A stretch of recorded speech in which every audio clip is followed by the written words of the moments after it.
Fala, meus amigos, tudo bem com vocês?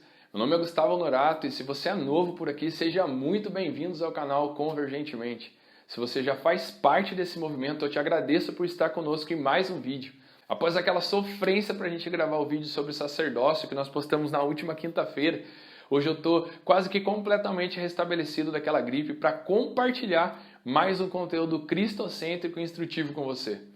Por isso eu te convido a conferir esse vídeo até o fim e se você gostar desse conteúdo, inscreva-se no canal e interage conosco através dos seus comentários e através do seu like ou dislike também, por que não? Fica comigo e bora falar sobre oração.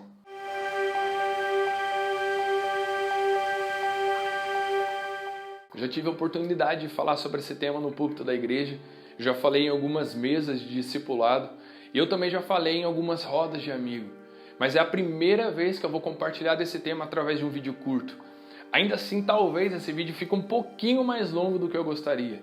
E por essa razão eu vou tentar ser o mais sucinto e o mais claro possível, porque compreender esse tema de maneira apostólica pode mudar a perspectiva, pode mudar completamente as nossas vidas. Não tem a ver com métodos e fórmulas. A oração que agrada a Deus, aquelas que são ouvidas. Enfim, a oração com entendimento.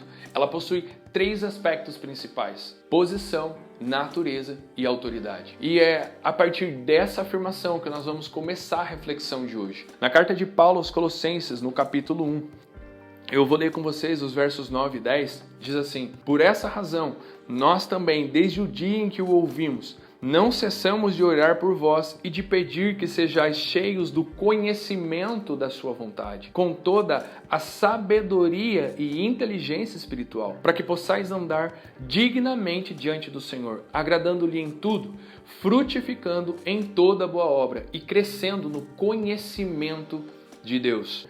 Nessa passagem que nós acabamos de ler, nós vemos o apóstolo Paulo orando para os irmãos colossenses e enfatizando o seu desejo de que todos alcançassem o pleno conhecimento da vontade de Deus.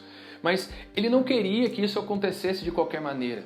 A sua oração era para que esse conhecimento fosse alcançado com toda a sabedoria e inteligência espiritual. Agora, o que nós podemos tomar como sabedoria e inteligência a partir da perspectiva de Paulo? Sabedoria é a capacidade de sentir o que o Senhor colocou no meu espírito.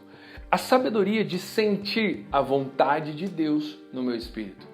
E inteligência é a compreensão do que o Senhor colocou no meu espírito. O apóstolo orava para que os colossenses não só sentissem a vontade de Deus, mas que eles também compreendessem essa vontade no seu espírito. Ouçam, se a nossa oração não estiver relacionada com a vontade de Deus, a nossa oração é ineficaz.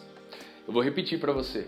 Se a nossa oração não estiver relacionada com a vontade de Deus, a nossa oração é ineficaz. Por que muitas das nossas orações parecem nunca serem ouvidas, nunca serem atendidas?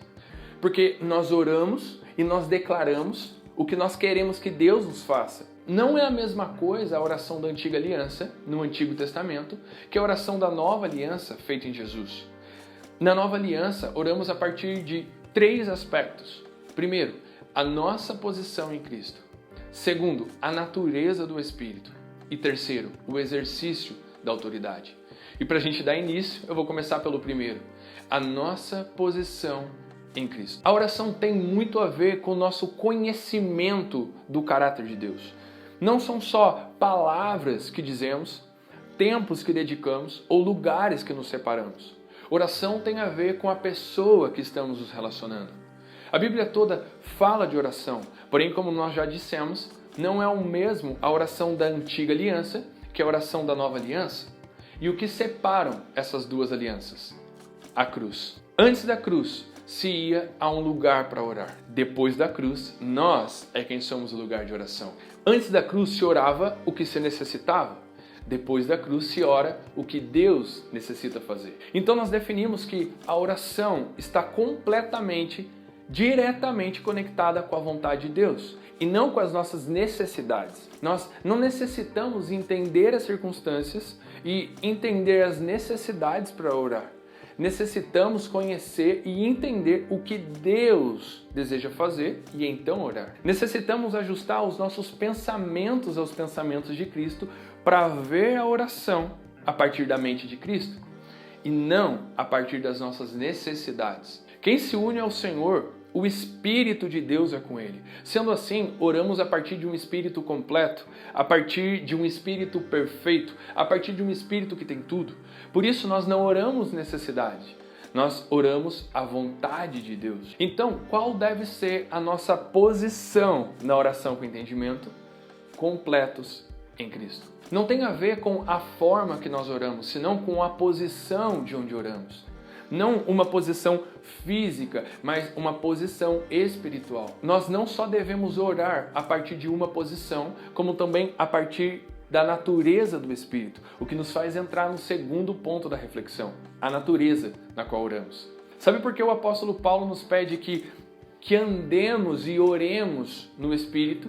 Porque no nosso espírito nós somos perfeitos, nós somos completos. No nosso espírito nada nos falta. Essa é a natureza do Espírito. Nós já falamos que quem se une ao Senhor, o Espírito de Deus é com ele. E em Hebreus diz que nós temos um Espírito que foi aperfeiçoado nessa união. O nosso Espírito mora no Senhor e nesse lugar, e a partir desse lugar é que nós oramos. Um lugar de perfeição.